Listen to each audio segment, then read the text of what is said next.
Hi, and welcome to our special event, the Summer Slam. My name is Lina Gerard, and I'm the Executive Director at Best Foundation.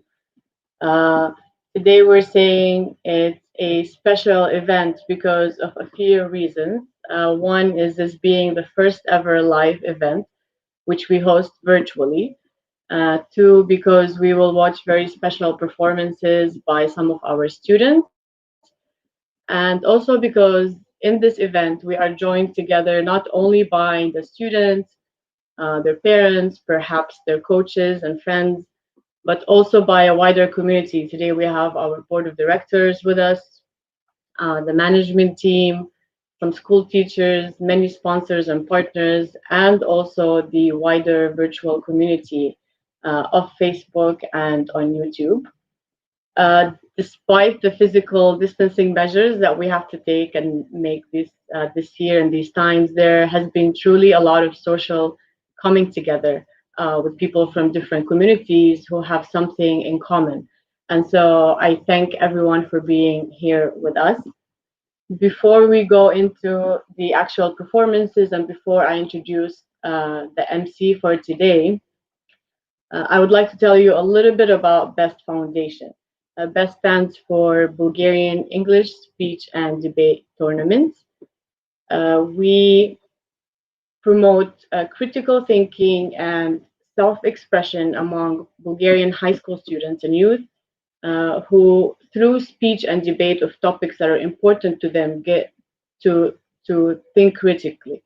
Um, you probably wonder why we use English language at BEST and not Bulgarian. Well, it's because BEST was founded by a group of Fulbright ETAs, or American English teachers, who are Fulbright scholars in high schools across Bulgaria.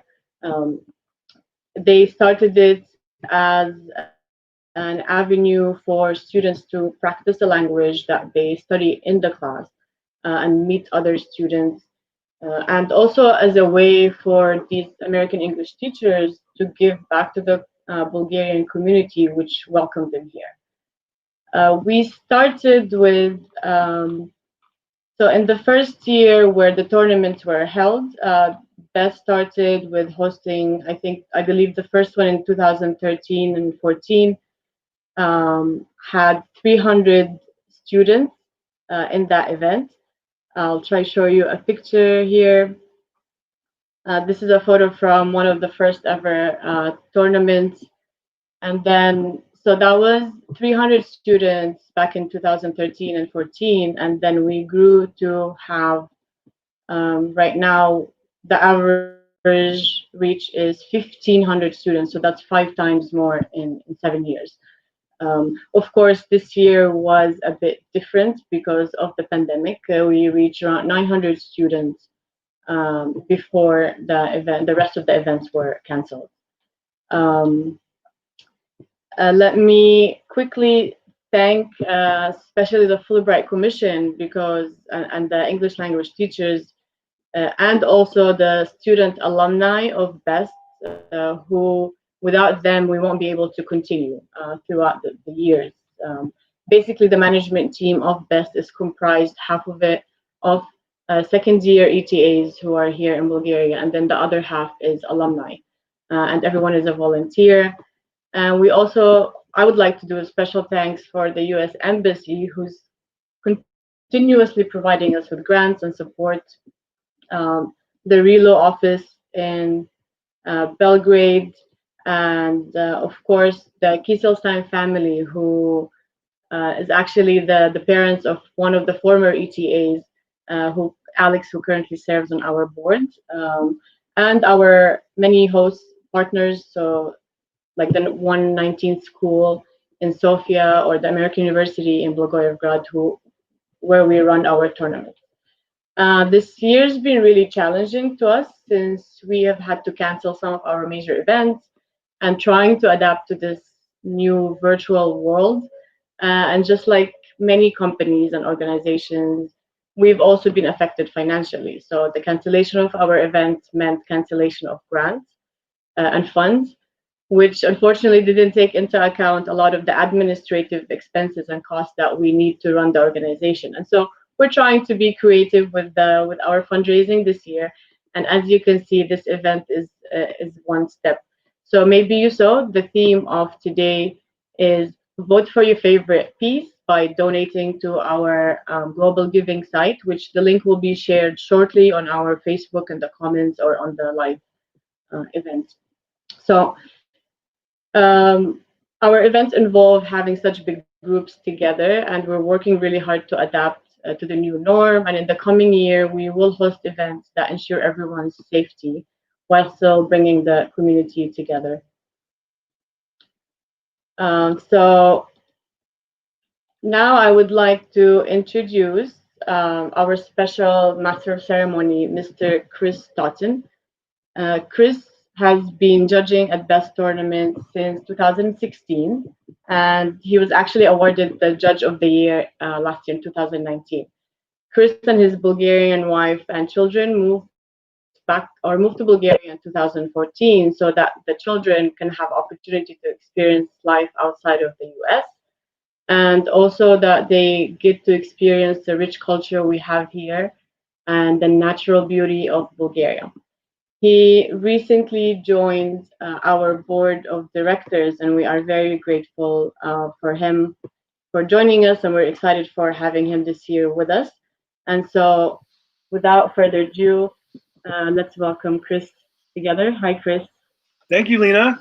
Good afternoon and good evening to our guests around the world. Thank you for joining us for our first Summer Slam event. As Lena said, my name is Chris Totten, and I'm a new member of the board of directors and a regular volunteer judge at Best tournaments. I'm certain that many of you may be new to Best, and we are very grateful you have joined us today. Thank you for taking the time to be part of this special event. I'm going to share a little bit about Best with you too, but I'll try to be brief. Best is now officially the largest speech and debate organization in all of Eastern Europe. Serving the Bulgarian community since 2012, Best reaches thousands of students and teachers across the nation and the neighboring Balkan countries through English language speech and debate tournaments. At Best, we believe that words are powerful and can engage diverse viewpoints to contribute to the well-being of societies. It is our mission to provide Bulgarian students with speech and debate tournaments, opportunities, and international programming through our Balkan Voices tournament. We aspire to promote critical thinking skills and free thought in order to foster an engaged community of democratically minded citizens who are committed to the future of Bulgaria and the larger world. As it was for all of us, 2019 was a bit different for the Best community. Our normal season is comprised of 4 regional tournaments, 2 in the western region of Bulgaria and 2 in the east. A normal year closes with a national tournament that is attended by all the schools from across the country. That was obviously cut short by the pandemic. Our tournaments include 5 events, 3 interpretive events in prose, poetry, and an event called Duo. We also have students presenting original oratory and finally debate rounds using the World Schools format. Today you will have a chance to see some of our besties performing prose and poetry interpretation and original oratory. If you would like to make a donation today to support the incredible work of the Best Foundation, please donate on the link posted on our Facebook page and in the comments under the live stream on Facebook. Or you can visit Global Giving's website at www.globalgiving.org and search for the Best Foundation. With your generous support, we are hoping to raise $7,000 to help fund our programming in the coming year. Our first presentation is a piece of original oratory. In this event, students perform an original memorized speech up to 10 minutes in length. The aim is to address a problem, raise awareness of an issue, or rally support for action. We welcome any topic, and they may range from more global concerns to the deeply personal. We encourage students to be creative, and remember, this is a memorized performance. Oh, and as you watch today, please keep in mind that English is the second language for our students, and for some, it may even be their third language. And so, let's get on to our first student. Here is Victoria Georgieva from Professor Dr. Asen Zlatarov Foreign Language High School in Haskovo. Victoria started competing in the 8th grade in 2018. She will be in the 10th grade this year and competing at the more advanced varsity level. Victoria?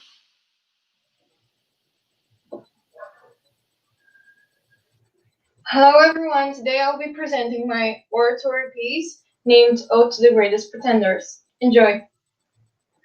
The next 10 minutes will determine whether you have something in common with Freddie Mercury. the star, the legend, the great pretender.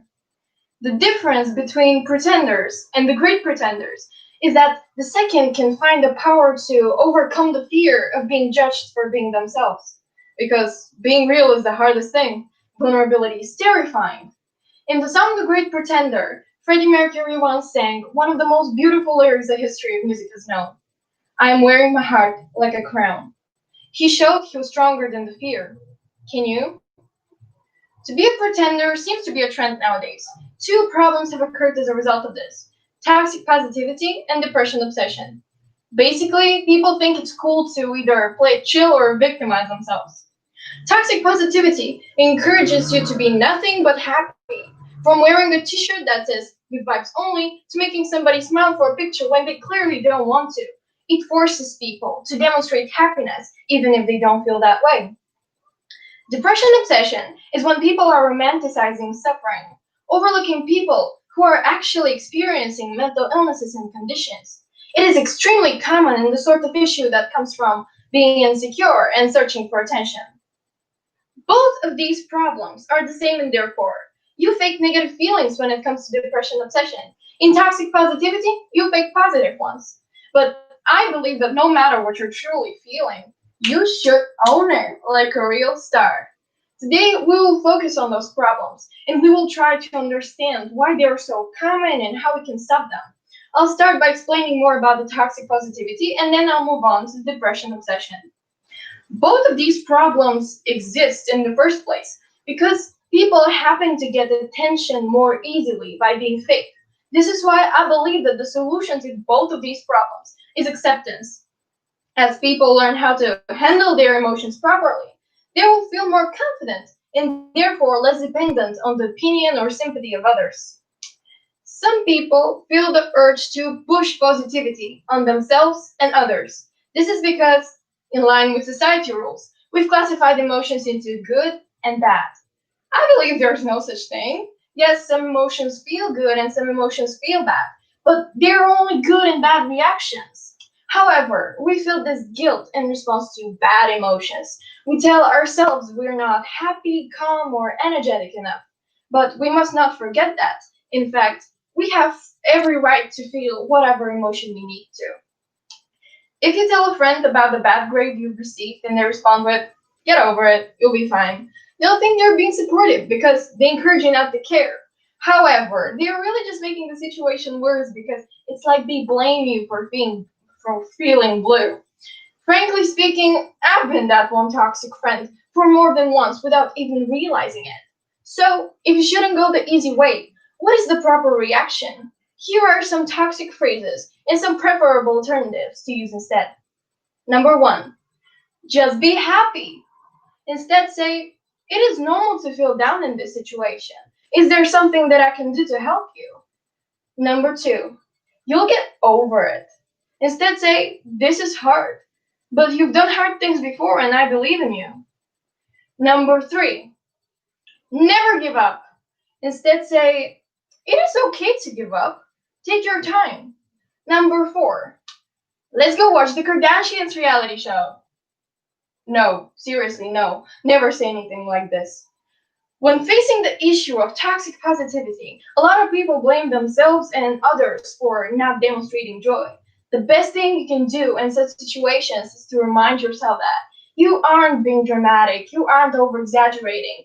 You're feeling, and that's okay. Depression obsession is very similar to toxic positivity in its purpose to deceive. According to the World Health Organization, 300 million people suffer from depression all around the world. It seems like the movement to beat the social stigma attached to mental illness has grown so much it's gone over the top and completely failed its purpose in the first place. It's extremely concerning that young people glorify depression as something they should aspire to. Social media allows for this implication that if you suffer from depression, you're more emotionally sensitive and you experience the world at a higher frequency. You feel more emotions more deeply, as though if you're not depressed, then you don't feel things deeply enough. People crave for attention and they see depression obsession as the easiest way to get it. Once you make your friends and family believe you're struggling, they magically start worrying about you. Moreover, it has become trendy. People brag about it on social media. Pretending you have mental illness is not cool or edgy. Imagine hearing voices that get angry and taunt you. Imagine hearing or seeing things that aren't actually there. It is not a joke, and it's definitely not something to post to advertise what a tragedy your life is and earn people's sympathy. It is extremely disrespectful. It's offensive to all the people who are actually suffering, to all your loved ones who will believe your lies. Depression obsession is more than reposting a crappy quotation on a black and white picture. It has started since the first person said, "That's beautiful," after watching Romeo and Juliet. Believe me, there are many non-suicidal beautiful things that are actually worth glorifying. The issue has become more common recently, as its tribune is the social media. Young people use their platforms to trivialize mental illness. However, the serious problems occur when somebody with a genuine illness logs into Tumblr and sees the endless streams of posts. Because anxiety is a privilege and self-harm is a form of art, and those who kill themselves will never actually die because their souls are too beautiful.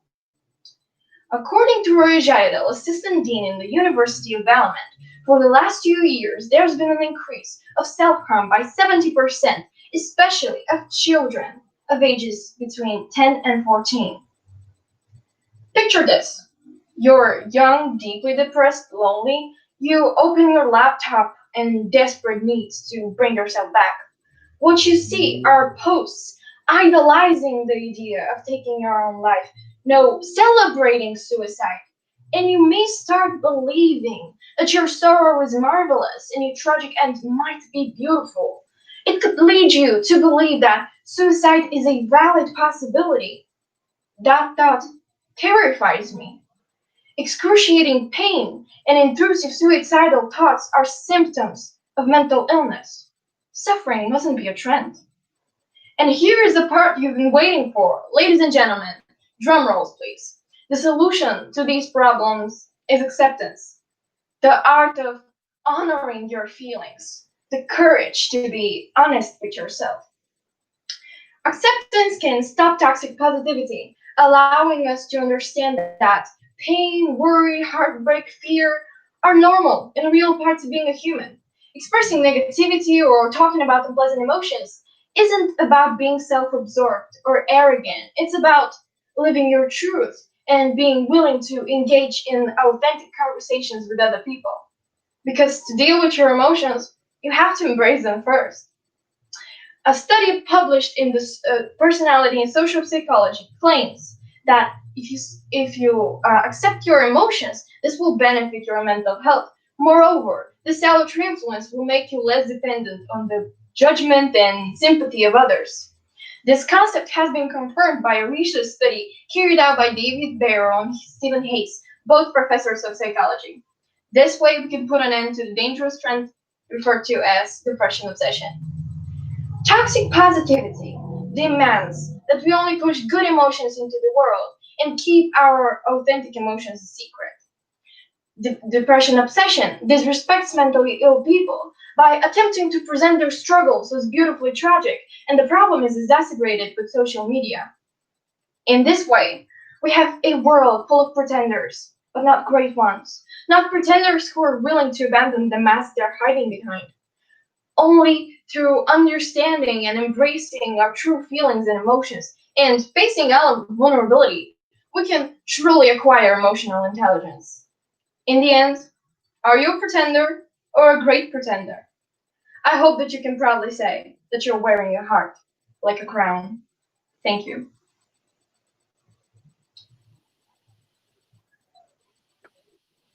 Thank you, Victoria. So that was a piece of original oratory. In the interpretive events, poetry, prose, and duo, students are interpreting published works by writers and poets with the goal of taking the audience on an emotional journey and bringing the words to life for the listeners. A few minor details that may be unique if you are watching for the first time. Students are expected to have a binder with them, and importantly, to look at the binder from time to time to remind the listeners that they are interpreting somebody else's words and not presenting an original piece. We also ask that they keep their feet planted, so as you watch, this is an essential part of their performance. And now, here is Katerina Krastilova from Jane Sandansky Math and Science High School in Goce Delchev. She is interpreting an original poem. Katerina started in 2018 and has competed in prose, poetry, and oratory. Katerina? Hi, my name is Katerina Krastilova, and I'll be presenting Out of the Dust. July 1934. I got burned. Bad. Daddy put a pail of kerosene next to the stove, and Ma, thinking that the pail was filled with water, lifted it, but instead of making coffee, Ma made a rope of fire. The flame rose from the stove to the pail, and the kerosene burst into flames. Ma ran across the kitchen, out the porch door, screaming for my father. I tore after her, and then thinking of the burning pail left behind in the bone-dry kitchen, I flew back, grabbed it, and threw it out the door. I didn't know Ma was coming back. The flaming oil splashed onto her apron, and suddenly Ma was a column of fire. I pushed her to the ground, desperate to save her, desperate to save the baby. I tried beating out the flames with my hands. I did the best I could, but it was no good. Ma got burned. Bad. She died that day, giving birth to my brother. We buried them together. They got out of the dust.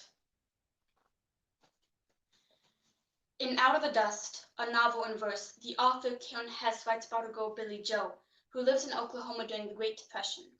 Her state is going through a drought and is covered with dust and dirt. And when her mother and newborn brother die, Billie Joe only wants to run away from her dust-filled home. But she slowly learns to face her problems and not run from them. This is a story about forgiving others and yourself. Billie Joe threw the pail, we said. An accident, they said.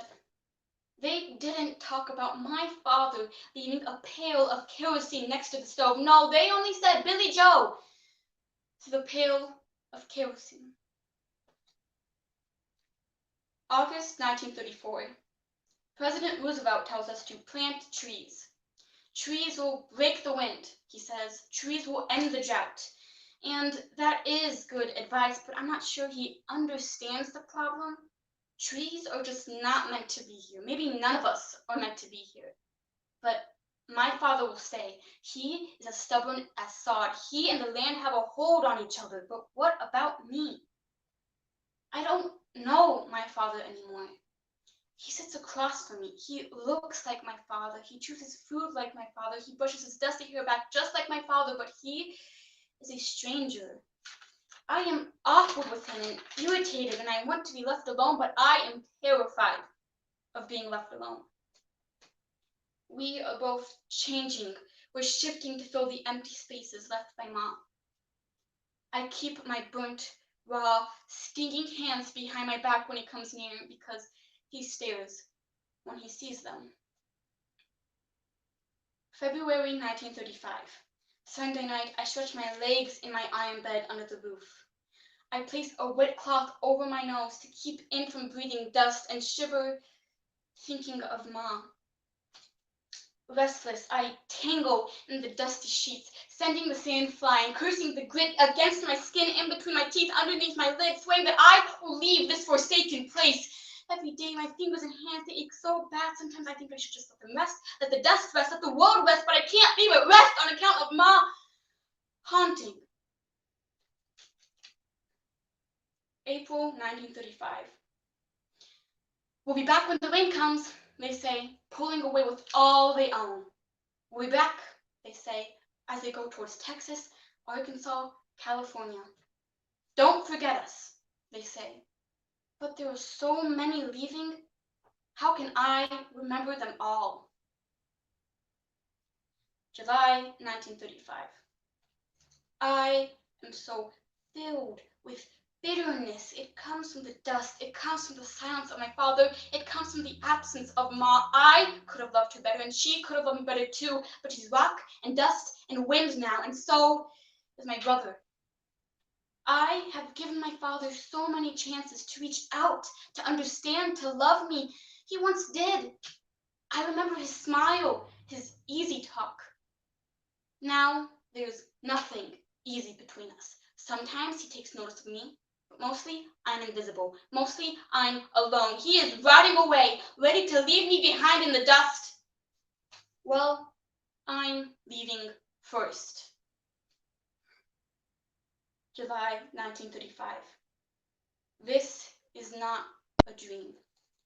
I try to contain the ache as I leave my bed. I try to still my heart as I slip from my room, taking only some biscuits, and I leave my father's house. It's the middle of the night, and I go knowing that I will die if I stay. I walk the calm night toward the train stops. I feel the earth tremble beneath me, and the train pulls up to the station, and I slip under a cover of darkness and let the train carry me west, out of the dust. August 1935. I am stiff and sore. I have spent 2 endless days on this train. I thought about things as the train rocked. I thought about how I wasn't certain of the date, but I thought it might be my birthday. I thought about Ma dying and about my father, and how the thing that scared us both the most was being left alone, and I had gone and left him. My father, even with my tests and my temper, even with the double sorrow of his grief and my own, he had kept a home until I had broke it. I fell asleep, but when I woke, I got off the train in Flagstaff, Arizona. A lady from a government agency saw me. She gave me food and water, and I called from her office to let my father know I was coming home. 2 days later, my father is waiting at the station, and we walk home together, talking. I tell him about getting out of the dust and how I can't get out of something that's inside of me. I tell him that he is like the sod and I am like the wheat, and I can't grow everywhere, but I can grow here with a little love, with a little luck, with a little care. As we walk together, side by side in the swell of the dust, I am forgiving him, step by step, with a pail of kerosene. As we walk together, side by side, in the so deep dust, I am forgiving myself for all the rest. Thank you.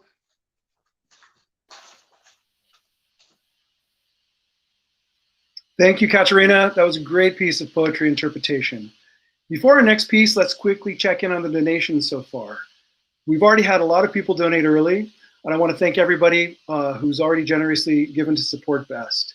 If you would like to make a donation today, please use the link posted on our Facebook page in the comments under the live stream. We've already been able to raise almost $3,000 out of our goal. And again, thank you to everybody who has given very generously in anticipation of this event. In addition to our Bulgarian tournaments and the national competition that would normally close the year, we at BEST are also very proud of our international program, Balkan Voices. Balkan Voices brings together high school students from across the Balkan region for a weekend to participate in an original oratory competition. Held in Blagoevgrad on the campus of the American University in Bulgaria, it gives students the opportunity to meet peers from neighboring countries and foster important cross-cultural relationships. In 2019, we hosted over 110 students from around the Balkans. If you would like to know more about Balkan or other programs, please visit our website at bestfoundation.bg. Once again, that is bestfoundation.bg. Our next piece will be performed by Fiona Totten from Zahari Foreign Language High School in Sliven. Fiona started competing in BEST in 2017 when she was in the 8th grade. She has participated in oratory and prose interpretation, and she will be entering the 11th grade this coming school year. She has also competed in Balkan Voices. And now here is Fiona. I had planned on spending the holidays with a bottle of Chablis until my sister Mag showed up, itching for a fight. At the restaurant, she switched tables 3 times. I was mortified, but followed her to table 4, where we stayed.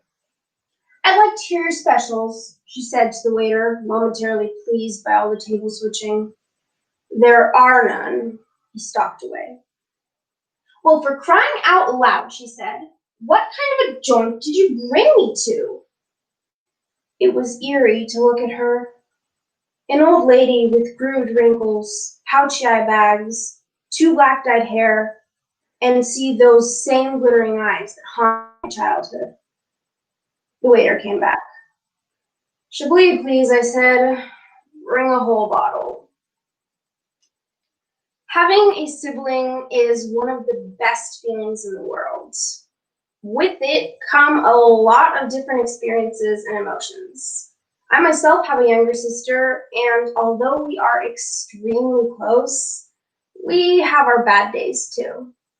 This piece gave me food for thought on what the future holds for our relationship. This is Sissy by Kathy Anderson. Enjoy. She kept it up all throughout dinner. She sent back her salad saying it was too cold. It came back steaming and wilted, like someone had put it in a microwave. She sent back her béarnaise sauce to be warmed up. "You fool," I said. "Don't you know they spit in your sauce when you send it back? Or worse." "You're the biggest ninny I ever met in my life," she said. "Afraid of everything." Well, that did it. I swore I wouldn't fight with her. I vowed to let her fight with chefs and waiters and a cop if she could find one, but not me, not this time. But I did it anyway. I've worked in restaurants. I know what goes on. He's back there spitting in your sauce right this second, so don't you ninny me.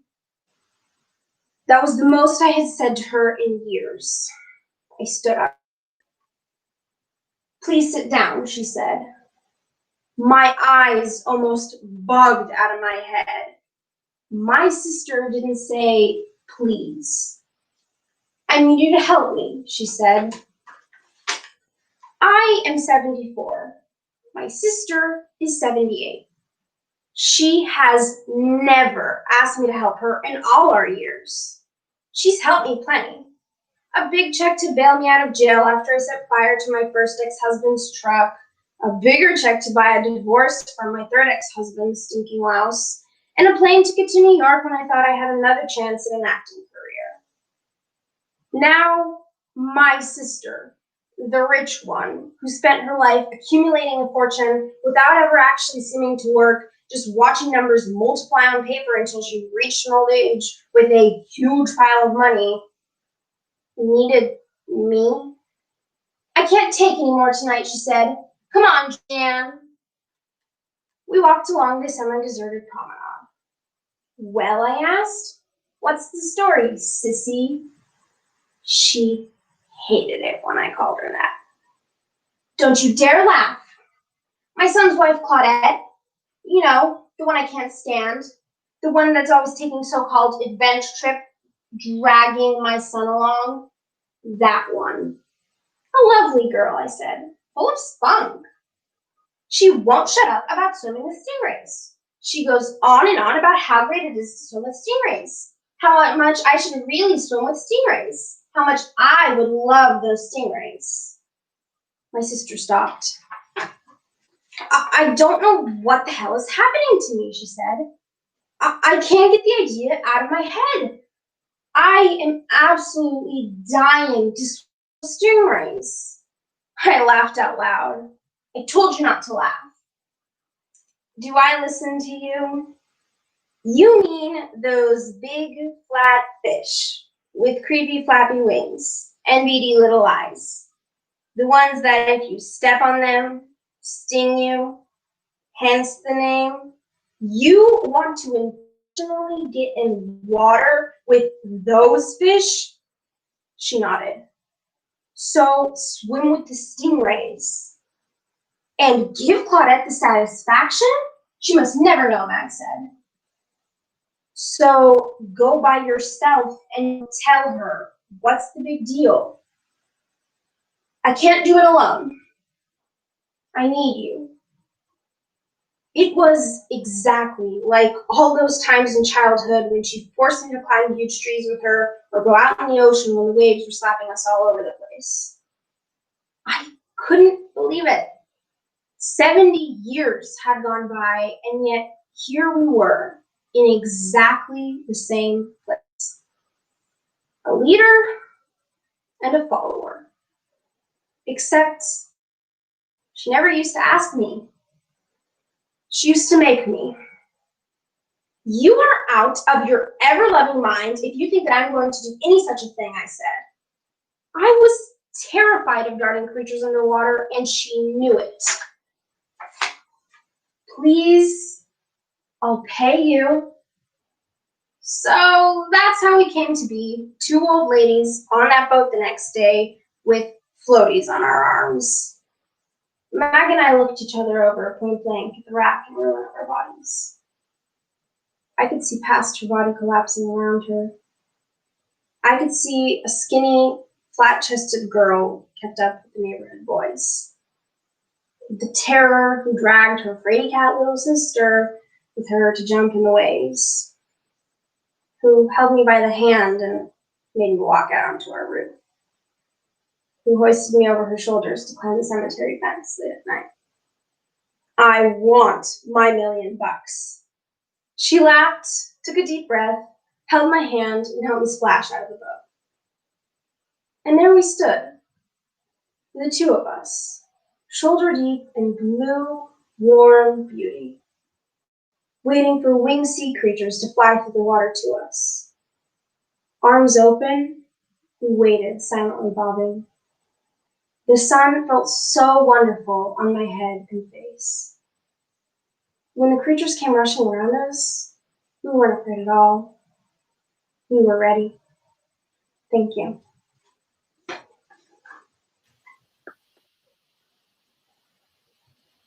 Thank you, Fiona. There are few people essential to the success of BEST every year. We are incredibly grateful for the continued support of the Fulbright English teaching assistants who come to Bulgaria each year to assist with the English language programs in high schools around the country, as well as Anna and Ileana from the Bulgarian Fulbright Commission, whose continued support is invaluable to BEST.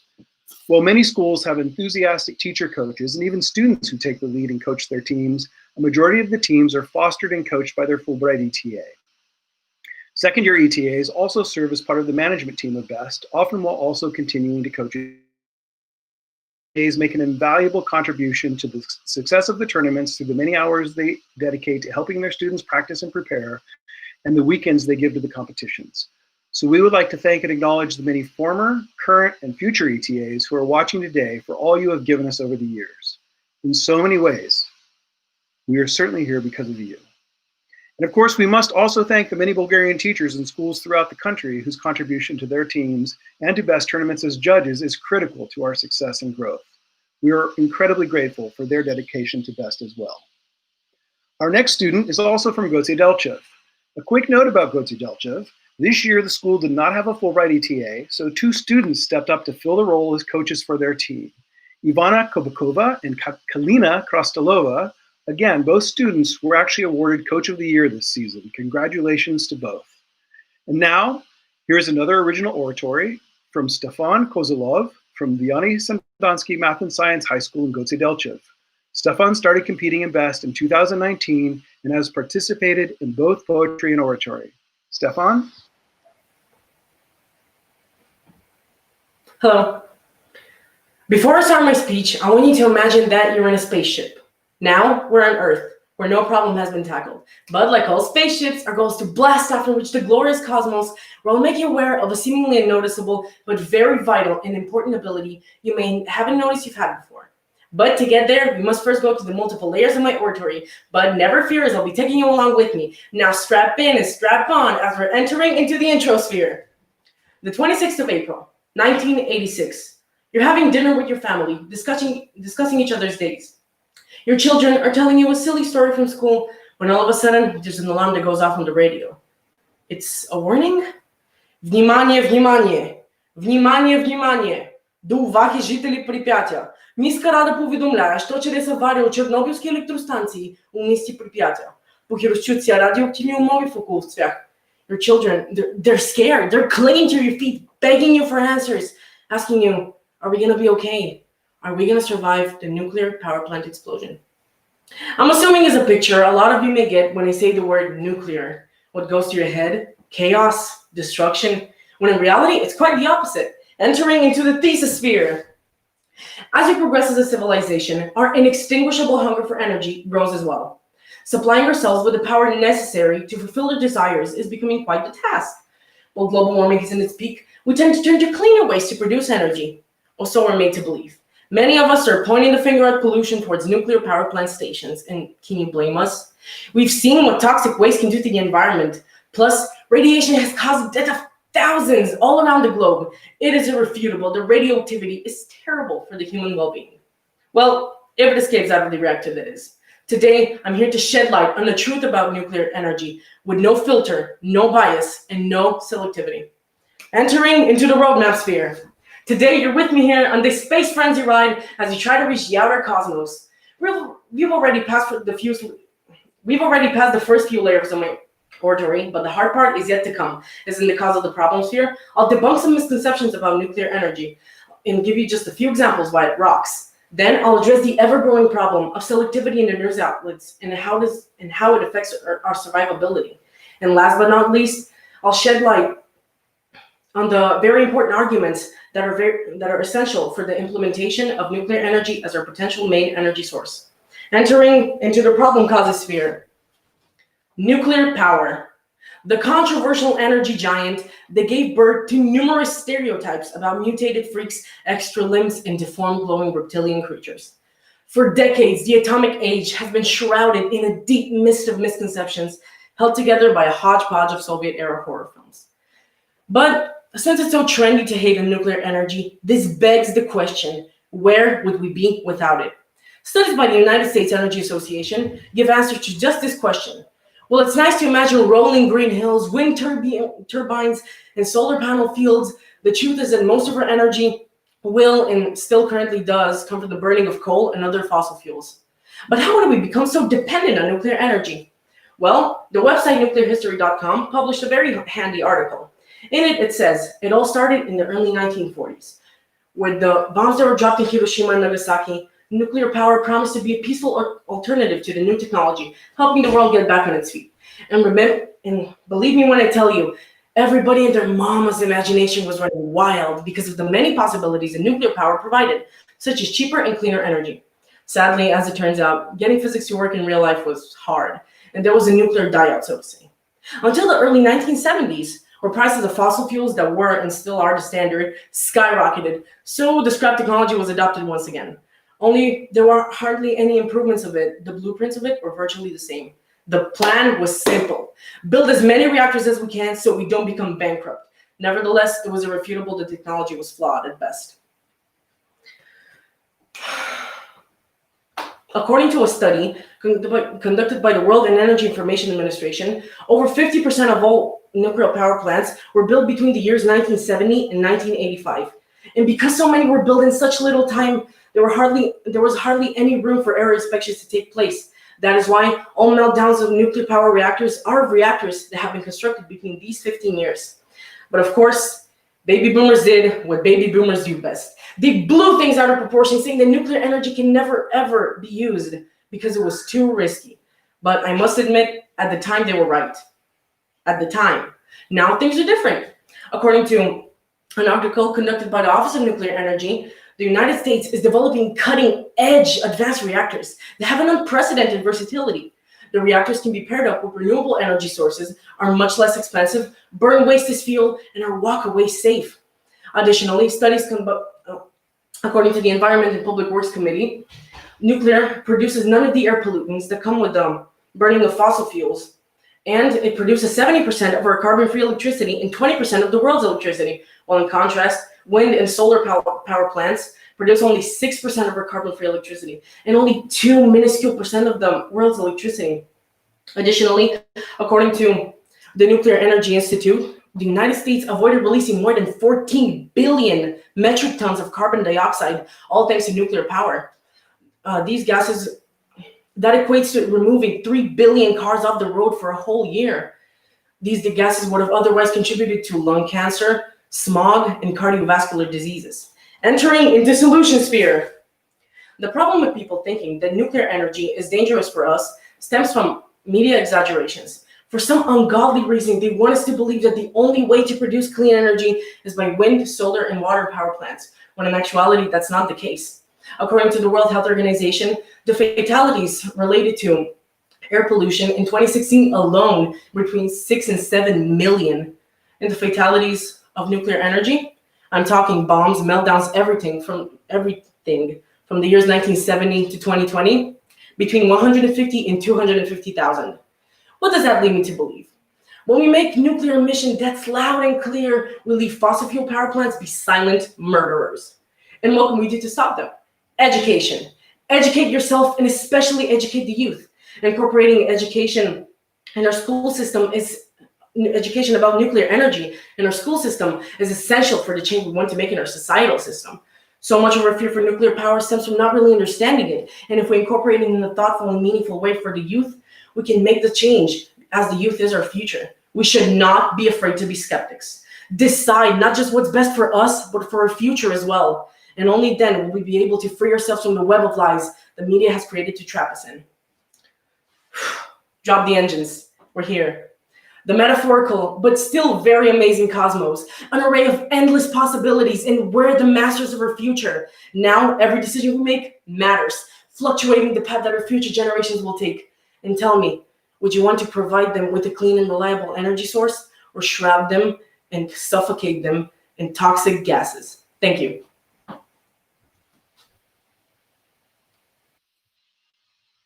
Thank you, Stefan. That was our second piece of original oratory. Before we move on, let's take another look at our donations today. We're at 51% of our goal. Thank you so much for everybody who's donated. And again, if you'd like to donate today, please consider making a donation at the link posted on our Facebook page and in the comments under the live stream. It's significant. Your support is significant for our programming and our ability to grow the best tournaments. Another vital component of any best tournament is our community of judges who are all volunteers and give freely to their time to support the events. Of course, our Fulbright is a significant backbone of our team of judges, but we also draw a crucial number of judges from the community. We are very proud of the fact that an ever-expanding group of former besties return now as judges to give back and to support the next generation of students. We are very fortunate to have the support of the many volunteers who help to make the best experience what it is. Thank you to all of you who may be watching today. And now, here is Rafaela Petrova from Nacho Popovich High School of Math and Science in Schumann. Rafaela also started in 2019, and she will close out our Summer Slam with a final piece of poetry interpretation. Rafaela? Hi, I'm Rafaela Petrova, and I will present you the poem Home by Rupi Kaur. Enjoy. It began as a typical Thursday from what I recall. Sunlight kissed my eyelids. Good morning. I remember it exactly. Climbing out of bed, making coffee to the sound of children playing outside, putting music on, loading the dishwasher.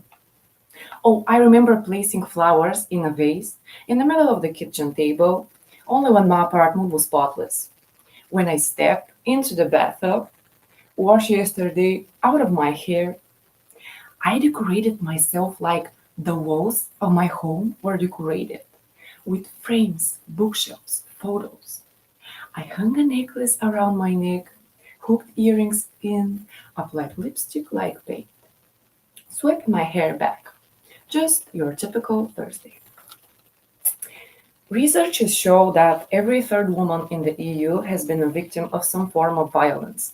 According to the non-governmental organization's data, almost every fourth Bulgarian woman has been a victim of domestic violence and more specifically sexual abuse. That's an extremely serious crime and it should be punished appropriately. This topic shouldn't be a social taboo. It should be spoken out boldly so that this can support the victims and raise awareness in the society. I'm Rafaela Petrova, and this is Home by Rupika. Hope you enjoy. We ended up get together with friends. At the end, you asked if I needed a ride home. I said yes, because our dads worked at the same company, and you'd been to my place for dinner many times. But I should have known when you began to confuse kind conversations with flirtation. When you told me to let my hair down. When instead of driving me home toward the bright intersection of lights and life, you took a left to the road that led nowhere. I asked where we were going. You asked if I was afraid.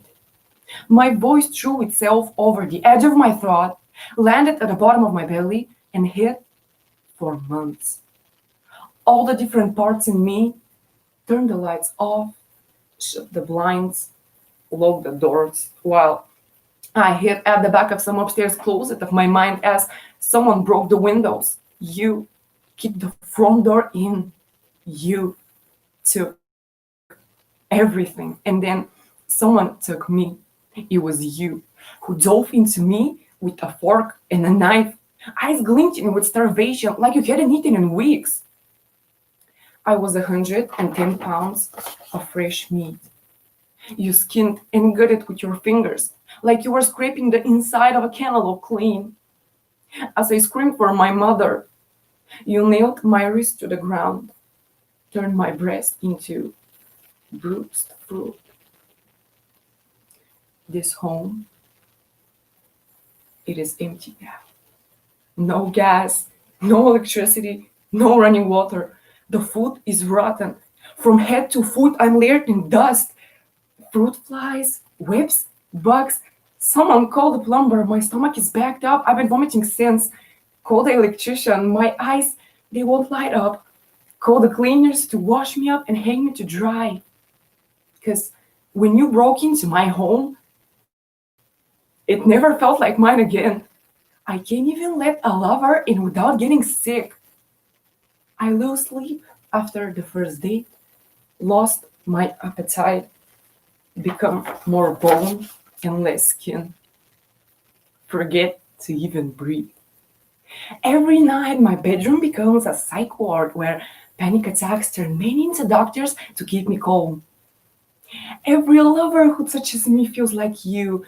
Their fingers, you, mouths, you, until they're not even the ones on top of me anymore. It's you.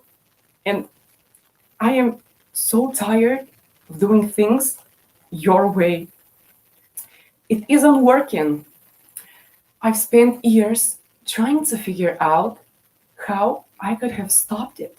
But the sun can't stop the storm from coming, and the tree can't stop the axe. I can't blame myself for having a hole the size of your manhood in my chest anymore. It's too heavy to carry your guilt. I'm setting it down. I am tired of decorating this place with your shame as if it belongs to me. It's too much to walk around with. What your hands have done, it's not what my hands have done. And the truth comes to me suddenly after years and years of rain. The truth comes like sunlight pouring through an open window. It takes a long time to get here, but it all comes a full circle. It takes a broken person to come searching for meaning between my legs. It takes a complete, whole, perfectly designed person to survive it. It takes monsters to steal souls and fighters to reclaim them. This home is what I came into this world with. Was the first home, will be the last home. You can't take it. There is no space for you, no welcome mats, no extra bedrooms. I'm opening all the windows, airing it out, putting flowers in a vase in the middle of the kitchen table, lighting a candle, loading the dishwasher with all of my thoughts until they're spotless, scrubbing the countertops. And then I plan to step into the bathtub, wash yesterday out of my hair, decorate my body in gold, put music on, sit back, and enjoy this typical Thursday afternoon. Thank you.